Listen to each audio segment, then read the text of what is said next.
From today's point of view, it's probably difficult for most people to recognize just how big a celebrity Jim Nabors was back in the 1960s and 1970s. He first caught the television audience's attention as mechanic Gomer Pyle in the third season of The Andy Griffith Show, where he introduced into the popular vernacular phrases like, "golly," and "Shazam." He appeared on that show a total of 23 times before being spun off into his own highly successful series, Gomer Pyle, USMC, which saw the character joining the United States Marines. This in turn led to his own variety show and success as a recording artist. But so much of it all comes back to Gomer, which was just fine with the late actor, singer. It all began for James Thurston Nabors on June 12, 1930. In Sylacauga, Alabama, when he entered the world and was greeted by police officer Father Fred Nabors, Mother Mavis Pearl, and older sisters Freddie and Annie Ruth.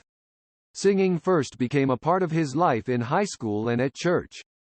This expanded to acting when he attended the University of Alabama and began performing in skits. Upon graduation, he moved to New York City, where he worked as a typist for the United Nations. "They paid me $55 a week. It wasn't much salary, but the work was interesting." He spent about a year in New York before moving to Chattanooga, Tennessee, and an NBC television affiliate station, where he worked as a film cutter. Suffering from asthma, he ultimately decided he needed a different environment, which led him to Los Angeles. While doing so, he also began acting and singing at a couple of places, most notably Santa Monica Tavern The Horn. There he presented a character not dissimilar to what would become Gomer Pyle, and what caught the audience by surprise was the fact that 1 minute he would be speaking in a higher-pitched comedic voice and then start singing in a baritone. Unfortunately, not everybody enjoyed his performance. Jim wanted to do stage work. He wanted to be a singer, actor kind of guy, and he put together an act kind of loosely based on a cabaret act Andy Griffith had done. Most people don't know this about Andy, that originally what made him famous and brought him to national attention was where he did a stage act of a Southerner looking at something that most Americans think is ordinary but seeing it through different eyes. Despite the fact he was only in a couple of dozen episodes across seasons 3 and 4, there was obviously a connection between Jim's Gomer and the audience. One genuine question, especially considering that more people remember Gomer from the Andy Griffith Show than his own series, is whether or not his departure actually hurt the series. The character of Gomer Pyle wasn't on Andy Griffith from the beginning.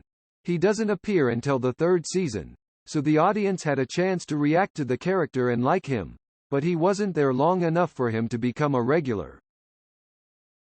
It would seem that placing Gomer at the center of a show would give the character an opportunity to change and evolve, but that wasn't necessarily the case. He was locked into place because of that innocence the character had. He didn't really change.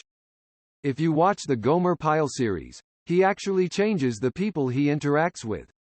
They start off picking on him and trying to take advantage of this country bumpkin because of his innocence, but he basically wins them all over. That's because, I believe, of the sincerity of the character. So he didn't change, and it didn't change him by having him join the Marines.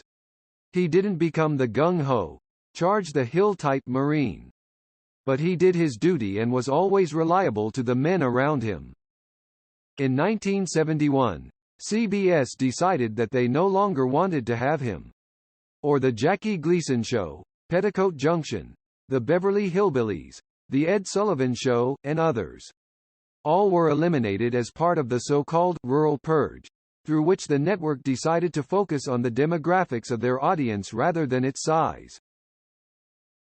As it turned out, kids were watching Gomer Pyle as were older people, but those coveted by advertisers in their 20s and 30s were not.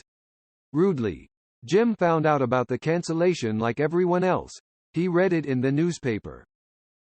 There's no question that Jim found work in the 1970s and 1980s, from Saturday morning TV, The Lost Saucer, to guest star appearances, The Rookies, in a dramatic role, nightclub and concert engagements, a touring production of Man of La Mancha, a few Burt Reynolds films, the 1986 reunion TV movie Return to Mayberry and more.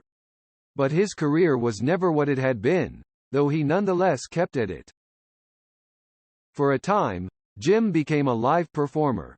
He wasn't recording anymore, because his music was considered old-fashioned. It's very hard on television to build a long-term career. Jim was able to parlay what Andy and Bill Dana saw in a small nightclub into a long-term career, but he was never going to be a superstar over a long period of time. Singing The Impossible Dream and playing Gomer Pyle ate up to what Jim was capable of. He was brilliant singing that kind of song. He was very funny as Gomer Pyle, but you've now seen pretty much what Jim can do. As a variety show host, he did not have the talent, which is not putting him down, of Carol Burnett or Jackie Gleason or Red Skelton to play different characters. He didn't have it in him. He couldn't sing a variety of different kinds of music. He was not a good enough actor to tour in a musical. I think he did a few, but he wasn't very successful at it. One thing that did give Jim enormous personal pleasure was the fact that between 1972 and 2014, he sang Back Home Again in Indiana with the Purdue All-American Marching Band before each Indianapolis 500 race.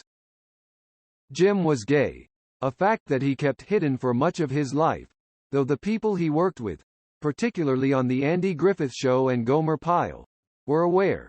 It never mattered to them. Magazines were reporting rumors, including a supposed relationship between him and Rock Hudson. In 1976, Jim and his partner, Stan Cadwallader, would move to Hawaii where they ran a very successful macadamia plantation on Maui. They would also marry in 2013. Jim and Stan were together for 38 years when they got married. People referred to him as a firefighter, but he was Jim's manager. In Hawaii, Jim worked less and less as time went on. He was happy in his life, happy not having to worry about what people were saying about him. And he found his personal serenity there. And good for him going public before others did.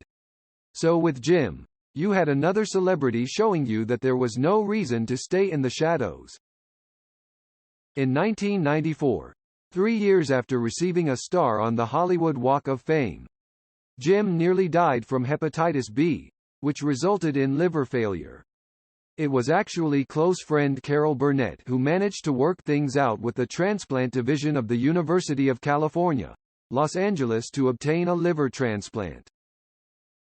In the aftermath, and once he recovered, Jim performed again and, between 1997 and 2006, he starred in the annual A Merry Christmas with Friends and Neighbors at Honolulu's Hawaii Theater Center. The transplant that saved Jim's life in 1994 actually gave him 23 more years as he would pass away on November 30, 2017, at the age of 87.